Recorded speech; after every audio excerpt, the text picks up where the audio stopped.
Qué bueno verles en la casa del Señor en media semana, contarles y pedirles las disculpas de antemano que vamos a recortar un poquito el tiempo de la alabanza y del estudio, porque tenemos a invitado especial que pues cuesta mucho tiempo y dinero el privilegio de tenerle con nosotros y realmente queremos que su vida también bendiga la nuestra. Así es que, Pastor Gilberto Orellana, por favor, si viene unos minutos con nosotros. Quiero presentarles al pastor. Aquí. Pastor Gilberto, gracias por estar con nosotros. Buenas noches. Buenas noches. Un poquito más y se pega el micrófono. Bueno. Buenas noches, hermano. Los primeros 3 o 4 minutos vamos a tener que platicar sobre su carrera, nomás como un contexto para que la congregación sepa de qué misionero estamos hablando. ¿Durante cuánto tiempo fue director de la Orquesta Sinfónica del país? Sí. Antes de contestar a su pregunta, pastor, quiero dirigirme a mis hermanos y dar gracias a Dios por la vida de ustedes, por la obra que está haciendo entre ustedes. Dar gracias por la vida de nuestro pastor Carlos, y decirles que el Señor se va a glorificar aún más de lo que lo ha hecho. Yo me gozo en esta tarde-noche de ver pues que el Señor está haciendo grandes obras entre ustedes, así que el Señor les bendiga. Para contestar a su pregunta, pastor, fui director de la Orquesta Sinfónica durante 11 años. 11 años.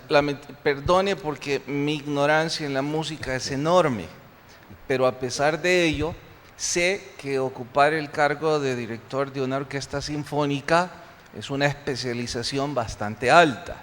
¿Usted se graduó aquí o sacó algún posgrado para alcanzar eso? Primeramente, cursé estudios de música en Conservatorio Nacional de nuestro país y luego pues Dios me permitió hacer estudios de posgraduado en los Estados Unidos, donde obtuve mi Master's Degree allá y pues a Dios gracias pude realizar otra clase de estudios también. Perdone, pastor, sigue rebotando el sonido y es bien difícil entendernos nosotros aquí, Luis. A lo mejor Osvaldo puso los monitores al revés y por eso el asunto.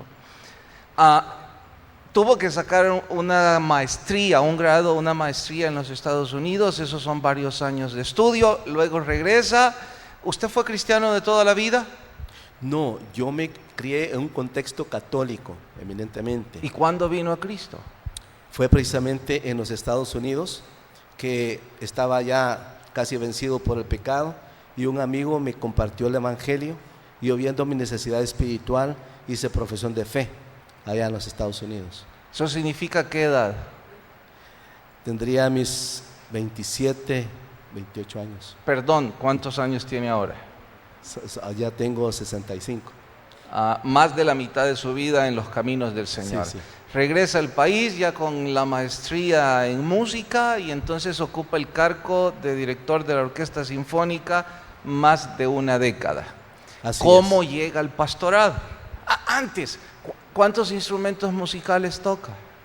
Yo, realicé mi carrera musical con el violín. Yo toco el violín, un poquito el piano, pero más que todo el violín. Entiendo que compuso una obra musical. Sí, he compuesto varias y mi propósito es proclamar el nombre del Señor a través de la música. Así es que casi todas las composiciones que he escrito llevan ese sello espiritual. Sé que él jamás les contaría esto, por eso yo se los voy a contar.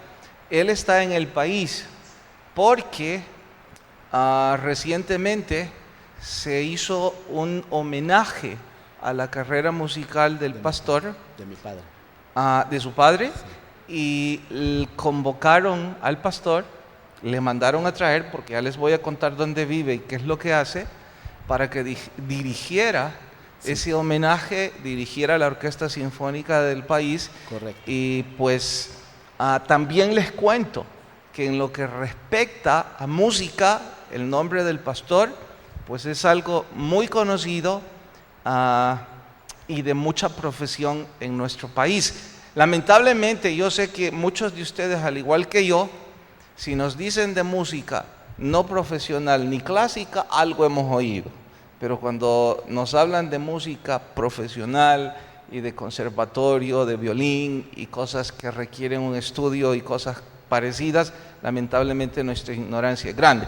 ¿Por qué les estoy hablando sobre su carrera secular? Que no es lo importante esta noche, pero sí va a servir como un antecedente para lo que vamos a hablar.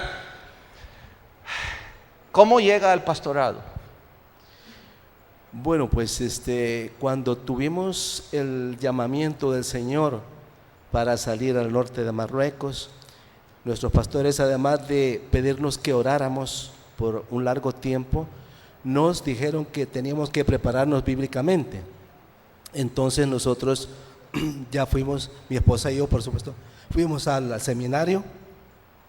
Después de hacer unos cursos, recibimos cursos de adaptación transcultural, y eso nos ayudó mucho pues para salir y adaptarnos a las nuevas culturas.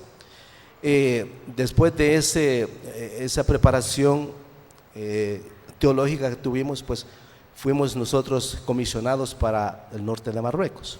O sea que cuando llega a Marruecos usted no era pastor aún. No. Usted fue enviado como misionero. Exactamente. A ganar almas. Sí, exactamente. Ok, ¿eso fue en qué año, pastor?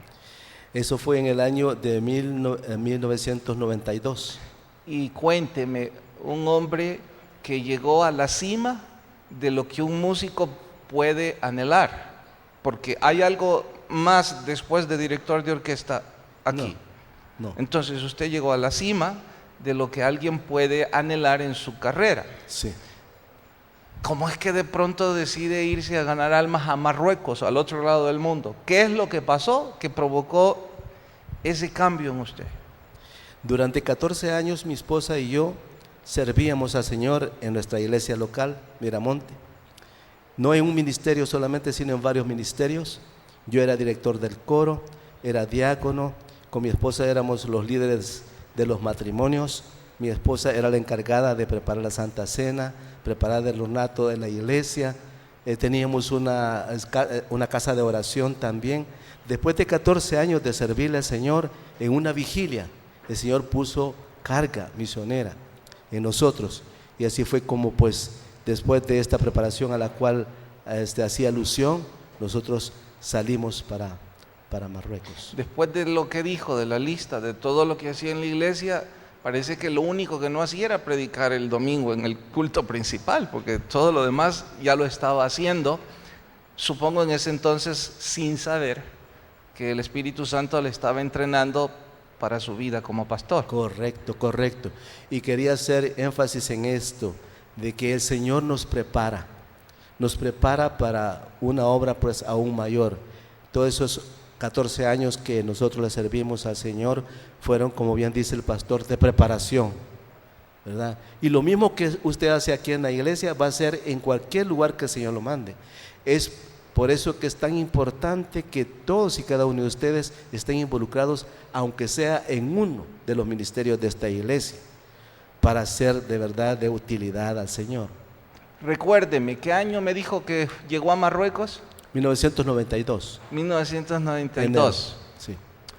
¿Empezó a predicar? No, porque ahí es prohibido. Sí, nosotros tuvimos que precisamente recibir un adiestramiento en este sentido, porque como ustedes saben, ir a un país musulmán es muy arriesgado. Ahí pues hablar del evangelio se considera proselitismo, y además de eso es un atentado contra la religión de ellos. ¿Cuál es la religión? Perdón. Sí, es el Islam. El Islam. Entonces los países musulmanes practican el Islam. El Islam está basado en un libro que se llama el Corán. Un Corán que es un ataque directo al cristianismo. Es un libro que no viene de Dios, porque es un libro que dice que el Señor Jesús no es el Hijo de Dios, que no murió y que no resucitó. De tal manera que nosotros tenemos el deber de orar por estas personas y de, si es posible, ir, si el Señor nos llama, a darles a entender cuál es la verdad.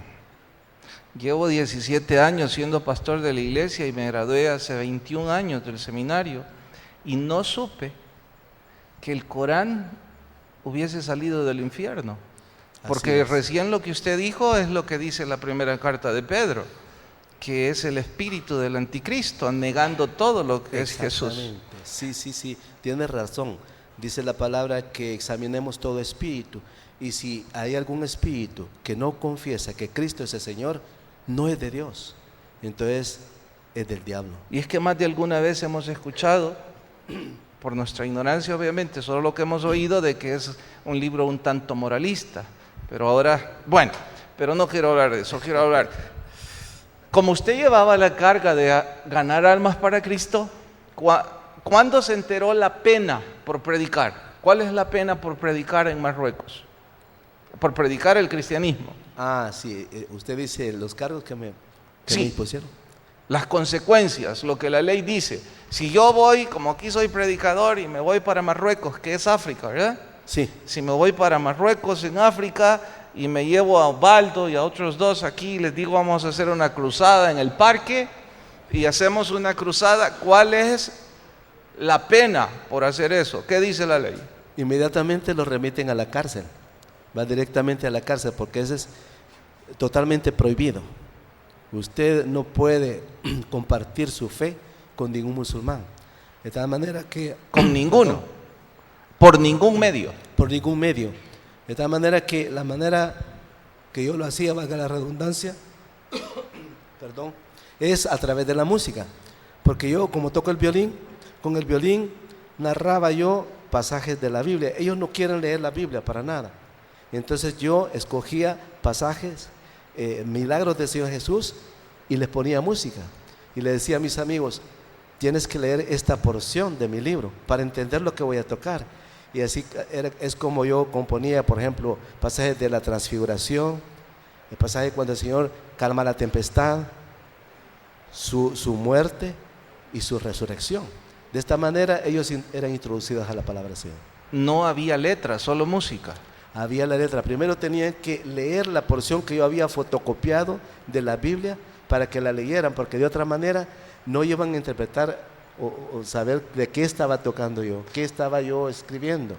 Entonces ellos leían primero la porción bíblica y luego tocaban la música. De yo haber sabido eso, le pedía trajera su violín y ejecutara una pieza y escucháramos. Si hubieran tenido que tapar los oídos todos ustedes. Bueno, empezó entonces a hablarles de Jesús en su casa. Sí, la manera... ¿Significa que usted era algo así como un delincuente? Sí, primeramente yo logré establecer un contacto con el Conservatorio de Música del lugar donde estábamos. La ciudad se llama Tetuán. Entonces yo era colaborador ahí como profesor de música. Y por medio de la música, como repito, hacía el ministerio. Pero cuando se dieron cuenta lo que yo estaba haciendo, que todavía no me explico cómo fue, entonces ya me llevaron a la policía. Y los cargos eran, primero, el primer cargo era por proclamar que Jesús es el Hijo de Dios. Es una blasfemia para ellos. Segundo, por tratar de cambiar la religión de los musulmanes. Y el tercer cargo, que les daba dinero para que ellos cambiaran su religión. ¿Cuántos hicieron profesión de fe? En casi 3 años solamente 14. Y a cualquiera podría decir, pero ¿por qué tan poquitos? Al contrario, debo entender que eso es una multitud en un país de esa naturaleza. Así es, que una persona que haya crecido pues en este contexto cultural y con esta corriente religiosa, que haga profesión de fe, eso solamente Dios lo puede hacer. ¿Qué idioma hablan en Marruecos? El árabe. ¿Usted aprendió árabe? Un poco, sí. Wow. Para compartirles el evangelio. Entonces, ¿cuántos idiomas habla? ¿Habla inglés? Estudió ahí, tuvo que... Español, árabe... Francés. 4 idiomas. Bueno, más o menos. Ok. Bueno, después de 3 años... ¿cuánto tiempo? Cuando dice a la cárcel, cuéntenos qué es ir a la cárcel allá. Porque algunos quizás pensamos, bueno, fue a la cárcel 2 días y nomás lo insultaron un poquito, pero ya va a salir. Cuéntenos la experiencia en la cárcel. Sí, bueno, primeramente fue un arresto domiciliario, en el cual a usted solamente le permiten ir a dormir a la casa, pero tempranito en la casa tiene que ir a un interrogatorio muy fuerte que le hacen ahí. Entonces lo que ellos me preguntaban era, ¿de dónde está usted recibiendo el dinero para vivir aquí? Y yo les decía, pues doy clases de violín en forma privada y así pues me dan el sustento. Pero me decía, no, el director de la comisaría me dijo, usted es un espía. Le dije, yo no soy ningún espía. Entonces me dice, es un misionero. Yo no le dije ni sí ni no, solamente me remitía a decir la verdad, que era pues colaborador de música de ahí del conservatorio. Pero me dice él, este comisario, pero de nada le sirve. Ustedes los misioneros que vienen aquí, de nada les sirve venir porque sus Biblias están alteradas. Porque el Corán les dice que la Biblia ha sido alterada. Entonces, como ellos me habían decomisado mi Biblia en árabe, les decía yo, muéstrenme por favor los pasajes que están alterados en la Biblia, quiero saber. No podía decirme nada. ¿Cuándo fue alterada la Biblia? Tampoco. ¿Quién alteró la Biblia? Entonces me dijo él, los judíos. Entonces yo le leí pasajes de Jeremías, de Oseas, en los cuales dice que el pueblo de Israel ha desobedecido al Señor y que pronto vendrá un castigo para ellos. Pero como ustedes saben, son pasajes muy fuertes que hablan contra los israelitas. Y decía, ¿cómo es posible que los judíos alteraron la Biblia y dejaron estos pasajes que hablan tan fuertemente en contra de ellos? Sí. Y ahí estuve compartiéndole a este señor desde las 6 de la mañana, de las 6 de la tarde hasta la 1 de la mañana. 4 horas. Más. ¿Le ganó a Cristo? Eso no sé, pero sí, cuando salí de la cárcel y me vio en el estado que estaba, me dijo algo que me tocó el corazón. Me dijo, no cabe duda que nuestro Señor Jesucristo le ha sacado de la cárcel. Wow. Sí. Dios Pastor, quiera que... ¿cuántos días estuvo en prisión? Sí, como digo, fueron 4 días de arresto domiciliario, ¿verdad? Hubo una vez de esos interrogatorios que uno de ellos agarró un palo que tenía unos palitos alrededor y me tomó de aquí y me dice, si no nos dices la verdad, ahora mismo te castigo. Y ahí es donde mis rodillas empezaron a temblar. Pero yo me recordaba que la palabra nos dice que seríamos llevados ante gobernadores, ante reyes, pero que no nos preocupáramos por lo que fuéramos a decir, porque Él iba a poner palabras en nuestra boca. Entonces yo me recordaba esas palabras y este hombre hizo como que me iba a dar así, ya sentí que me iba a dar, pero porque me dijo, si no nos dices la verdad, te doy con esto. Y le dije, yo he dicho la verdad, no puedo alterar mis palabras. Entonces él dejó caer ese palo, ¿no? Con esos clavitos, pero hasta estropeó la mesa porque lo hizo de una forma pues muy violenta, ¿no? Después el otro detective dice, no, espera, vamos a mandar a este hombre a 350 kilómetros de aquí, lejos de su familia, si no nos dije la verdad. Y empezó a marcar, ¿no? Y yo le dije, perdone usted, pero yo he dicho la verdad, soy profesor de conservatorio. Entonces dejó caer también el auricular, ¿no? Yo creo que lo estropeó. Bueno, después de esos 4 días de arresto domiciliario, me remitieron a la cárcel, ahí ya con las esposas. Y cuando le caen las esposas a usted por la causa del Señor Jesús, es un gozo, pero a la vez una preocupación, que iba a ser mi esposa con mis 2 hijas. Porque allá, por ejemplo, como el Corán les dice que un hombre puede tener 3 o 4 mujeres a la vez. Y además... Pero no predicar el Evangelio. ¿Ah? Pero no predicar el Evangelio. No, predicar el Evangelio, claro. Entonces allá que no vaya a dar la dirección donde es Marruecos, aquí, porque... El pastor ya se empezó a interesar por la cultura islámica. Imagine, dice el Corán que puede tener 4 mujeres, pero ¿y eso es legal? ¿Perdón? Eso es legal entonces. Es legal, completamente legal. Es más, ahora está desapareciendo esto, pero en tiempos cuando nosotros estábamos, si un hombre le decía a su mujer, está divorciada, y ella tenía que ir agarrando sus cositas e irse, estaba divorciada. Con solo que el hombre le dijera, está divorciada. Podía. Sí, la mujer de verdad es una esclava ya, no tiene valor. Ahora se está levantando un movimiento en pro de las mujeres y parece que está tomando fuerza. Pero ¿cuántos días ahí? Bueno, estuve 3 semanas, pero hermanos, ahí no hay comida. A mi esposa le permitían llevar comida solamente 2 veces por semana. O sea que usted comía 2 veces por semana. Sí, con la excepción de que a las 4 de la tarde, 4 o 5 de la tarde pasaban con un líquido que decían que era sopa, una cosa blancuzca que nadie quería tomar, y unos panes durísimos, que para morderlos usted tenía miedo que se quebraran los dientes. ¿Comió y bebió de esto? No, yo no, es que no tenía nada de sabor y bueno, yo lo que hacía tomar agua, ¿no? Salí bien flaquito de ahí. Sí, eso es lo que ¿Qué hacía. tipo de presos estaban con usted? Ah, sí, había, fíjese, era una sala como de allá hasta aquí así, y habíamos 27 presos de diferentes nacionalidades. Había un portugués, había un italiano, un judío, 3 españoles, 3 belgas, y los demás eran musulmanes.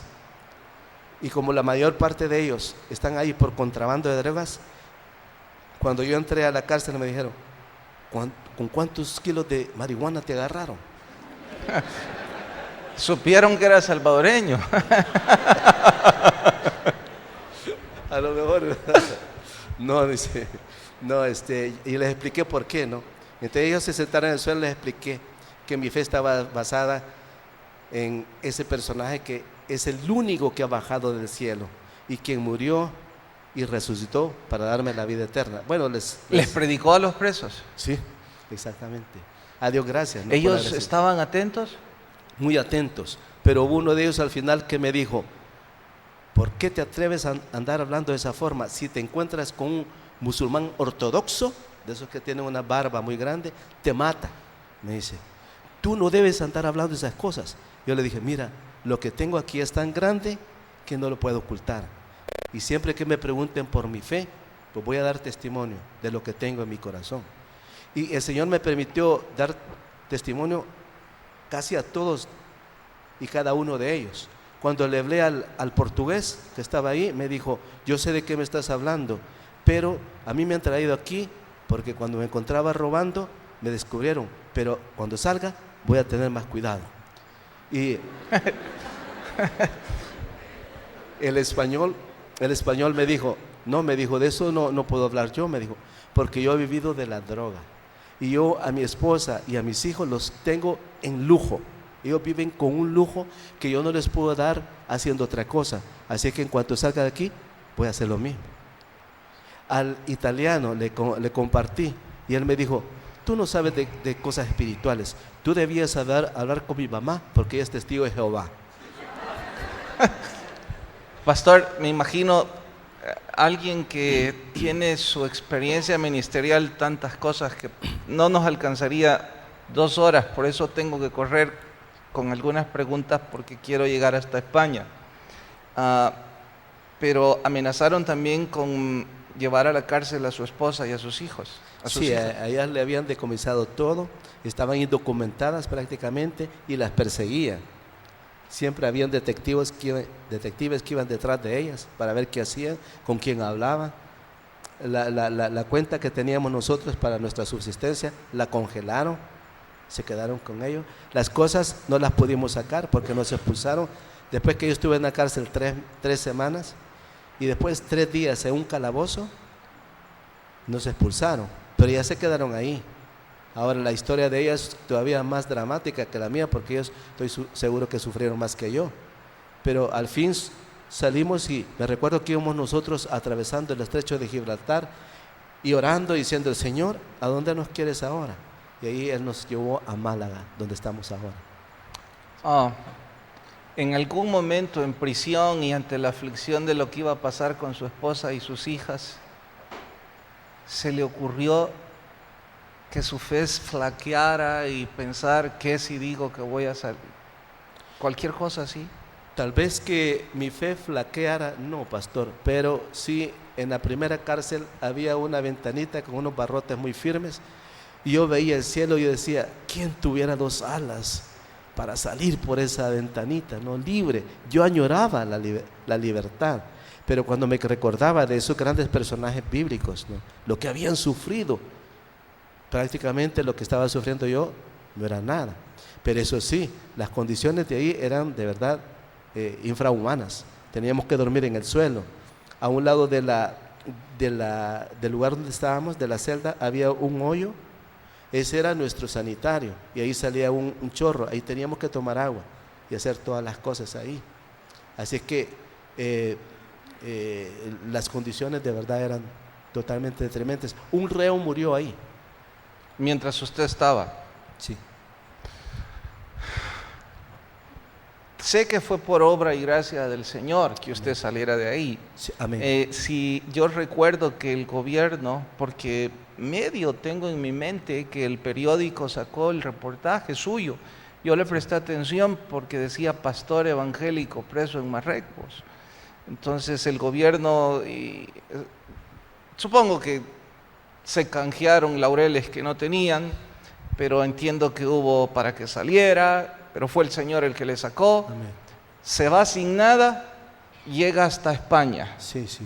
Ok, después de sufrir eso, ¿no sintió ganas de regresar al país y ser pastor aquí? Nosotros siempre hemos tratado de escuchar la voz del Señor.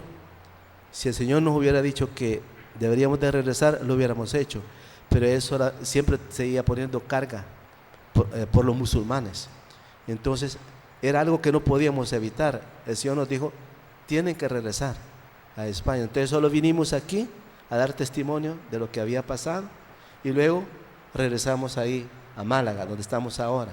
Ahí empezamos el ministerio. Entiendo que hace viva los versos en donde menciona, ay de mí si no hago lo que Dios me ha ordenado hacer, o el calor que siento dentro de mí que me empuja. España es, si no el más caro, uno de los países más caros del planeta, ¿cierto? Sí, sí. Creo que solo lo supera Japón. Sí, sí, es cierto. Entonces, salir de Marruecos, en donde tenía un sueldo como profesor, e ir a España, en donde ya no tiene mayores recursos, y a eso le sumamos, ya no es profesor, ya no hay ingresos por no ser profesor, su estadía ahí se hace mucho más difícil, pero aún con todo y eso, crea un centro de cultura y a la par la iglesia. Así es. España, deben ellos entender, usted ya me lo explicó, no es que yo sea tan cosmopolita, el pastor me explicó que España es algo así como Estados Unidos para América, en donde llegan de todas las nacionalidades. Correcto. De esa parte del mundo, como el país de los sueños. Entonces hay muchos que están tratando de resolver sus vidas y son a ellos a los que usted está ministrando, entre musulmanes, ¿qué más? Sí, gracias por mencionar eso, porque si bien es cierto que el Señor puso carga misionera por los musulmanes, y es algo con lo cual nosotros vamos a morir, mi esposa y yo vamos a morir con esa carga, pero después de lo que pasó, lo que nos ha enseñado el Señor es de que sigamos con esa carga por los musulmanes, pero toda alma le pertenece a Él, de tal manera que Él ha abierto un abanico así de posibilidades en cuanto a culturas. Así que ahí hemos recibido rumanos, búlgaros, chinos, marroquíes, claro, marroquíes recibimos el 80% de ellos, pero también de Latinoamérica hemos recibido guatemaltecos, hondureños, bolivianos, ecuatorianos. El Señor nos ha dicho, si alguien no tiene a Cristo, no importa su cultura, no importa su procedencia, tiene que compartirle la palabra. ¿Cómo está aquí? Les cuento. Y ustedes concluyan si es que el planeta es pequeño o es que el Señor está empujando en esa dirección. Amén. Hace algunos meses yo les presenté aquí al doctor Ábalos, uno de los jóvenes que creció en nuestra iglesia, toda su familia desde luego, pero él todavía era un niño cuando vino con nosotros, se graduó como médico, ganó una beca para España y estando en España busca en el directorio una iglesia evangélica donde congregarse. Habla por teléfono y descubre que el pastor es salvadoreño y digan ustedes si es casualidad o una vez más el Espíritu del Señor moviendo sus piezas. Y resulta que el pastor salvadoreño fue profesor de música de Fabio cuando él era un niño. Sí. Fabio ahora es uno de los siervos que acompaña al pastor en esa obra misionera en Málaga. Y una de las cosas, bueno, varias cosas sorprenden. España es uno de los países más ricos del planeta, pero más pobres en cuanto a la vida cristiana. Así es. Para mí, y no quiero congraciarme con usted, lo digo con el corazón, el pastor Orellana es uno de los oficiales en el ejército de Jesucristo. Que alguien me diga que ha estado en prisión y que sigue con la pasión por enseñar el evangelio, que está al otro lado del mundo, que habla 4 idiomas, que alcanzó la cima en su profesión y que aún así está dispuesto él y su familia a dar su vida por la causa de Cristo, para mí eso es un oficial del ejército. Gracias. Y sé que esto tampoco él lo diría, pero yo me altero cuando sé que oficiales así están casi desprotegidos del apoyo material, humano y a veces hasta espiritual al otro lado del mundo, porque los recursos económicos que recibe son muy, pero muy pocos. E insisto, sé que él no les diría esto, pero ahora yo lo sé. El dólar allá el dólar cuesta 1.50, ¿verdad? ¿Cómo es? Sí, cuando apareció el euro, apareció con el mismo valor del dólar, pero gradualmente el dólar fue sufriendo una baja, pero excesiva, ¿no? De tal manera que para comprar ahora €1 hay que pagar $1.45, 45 céntimos de dólar. O sea que si alguna iglesia apoya al pastor y decide enviarle $100 al mes de ofrenda, él está recibiendo prácticamente la mitad. Y el costo de vida en España, para que nos hagamos una idea, ¿cuánto cuesta una botella de agua envasada? Sí, 1.50 de Euro. euros, sí, que sería con un poquito más de $2. ¿Y cuánto cuesta una taza de café? 1.50 también. Entonces es algo así como el costo 4 veces más alto que en nuestro país. Sí. Con todas y esas limitaciones, han fundado una iglesia. La iglesia son como ¿cuántos miembros ahora, pastor? Es un grupito, es de entre 35 y 40. Y es una fuente de agua de vida eterna para todos esos extranjeros, escuchar del evangelio. Por correos de Fabio, esto no por labios del pastor, cuando él me escribe, me dice, me acuerdo cuando empezamos la iglesia y que éramos tan poquitos, y yo me emociono, me dice, saber que otra vez el Señor me ha enviado a empezar otra nueva obra. Amén. Quise presentarles, ya les dije, es un oficial, imagínense todo lo que podemos platicar esta noche, pero el tiempo lamentablemente no es nuestro amigo. Esta vez quise presentarles al pastor y parte de su testimonio. Todo va a estar en la web, en el Facebook, con 2 propósitos. El primero es aquellos de ustedes a quienes el Espíritu Santo está llamando a las misiones. Sé que el Señor estará gritando a través del pastor. Y segundo, aquellos de ustedes que nunca vimos a España como un campo misionero, ahora deben darse cuenta que sí lo es, y que nosotros parece que estamos en un paraíso, como grupo cristiano, en comparación a las limitaciones que sufren. Si alguno de ustedes tiene el llamado misionero y alguna vez pensó, me gustaría irme del país, no por sus cargas, sino por llamado espiritual, a hacer misiones, porque si hablamos por cargas, se le llenó la iglesia el próximo mes, por llamado espiritual, y que piensa, a lo mejor tengo una opción para aplicar a una visa de trabajo y yo pudiera ser una ayuda espiritual y física en la iglesia allá en España, porque Fabio me contaba, hay tantas cosas que aprendimos allá en la iglesia que podríamos poner en práctica aquí, me dice, pero el tiempo nos hace falta, el recurso humano. Entonces, si el Señor pone eso en ustedes, pues la gloria va a ser para Él, sumado a sus oraciones y también sus ojos y sus oraciones en el ministerio del pastor Orellana. Yo creo que si tenemos un compatriota, no solo de tierra, sino también del cielo, lo menos que podemos hacer es tenerlo en un compatriota en el campo de batalla más fuerte.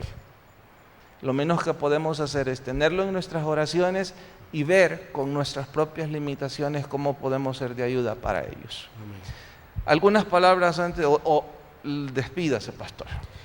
Sí, reiterar mis agradecimientos al Señor por este privilegio que tengo de estar ante ustedes. Me gozo al ver que el Señor ha sido fiel en sus vidas, en este ministerio, y pues no cabe duda que, como dije al principio, se va a seguir glorificando en ustedes. Y como dijo nuestro pastor, que sigan orando, porque nosotros necesitamos de mucha oración, recursos pues materiales y humanos, y estoy seguro pues que ustedes van a ser conscientes de ese gran compromiso que todos tenemos como pueblo de Dios para que su obra florezca en esos lugares tan áridos espiritualmente hablando, porque España, como pues ustedes saben, necesita tanto, pero tanto del Evangelio.